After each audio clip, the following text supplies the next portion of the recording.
গেল কয়েকদিন ধরে ঢাকাসহ দেশের প্রায় সব অঞ্চলেই বৃষ্টি হচ্ছে।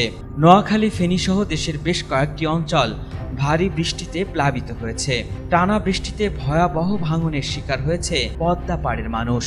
নদীর তীব্র স্রোতে ভয়াবহ ধসের কারণে অনেক মানুষেরই ঘরবাড়ি, দোকানপাট ও স্থাপনা নদীতে বিলীন হয়ে গেছে।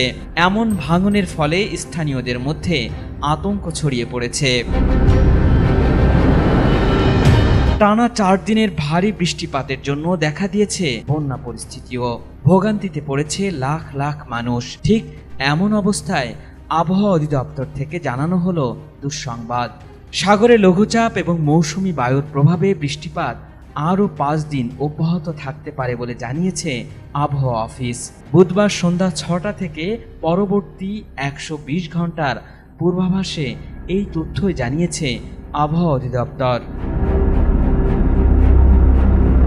কয়েকদিনের ভারী বৃষ্টিপাত ও জোয়ারের পানি এবং পাহাড়ি ঢলে প্লাবিত হয়েছে কক্সবাজারের উপকূলীয় এলাকার নিম্নাঞ্চল। এমন দুর্যোগের মধ্যেই গত মঙ্গলবার সকালে চট্টগ্রাম বিশ্ববিদ্যালয়ের 3 জন শিক্ষার্থী সাগরে নেমে নিখোঁজ হয়েছেন।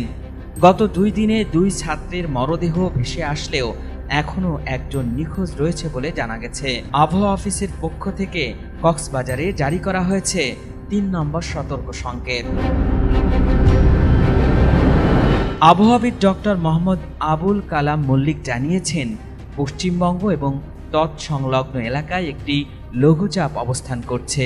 মৌসুমি বায়ুর অক্ষের বর্ধিতাংশ রাজস্থান, মধ্যপ্রদেশ, বিহার, লঘুচাপের কেন্দ্রস্থল ও বাংলাদেশের দক্ষিণাঞ্চল হয়ে আসাম পর্যন্ত বিস্তৃত রয়েছে। এর একটি বর্ধিতাংশ উত্তর বঙ্গোপসাগর পর্যন্ত বিস্তৃত। মৌসুমি বায়ু বাংলাদেশের উপর সক্রিয় এবং উত্তর বঙ্গোপসাগরে প্রবল অবস্থায় রয়েছে। আর এর প্রভাবেই আগামী 5 দিন ভারী বৃষ্টিপাত অব্যাহত থাকতে পারে বলে জানিয়েছে আবহাওয়া অফিস।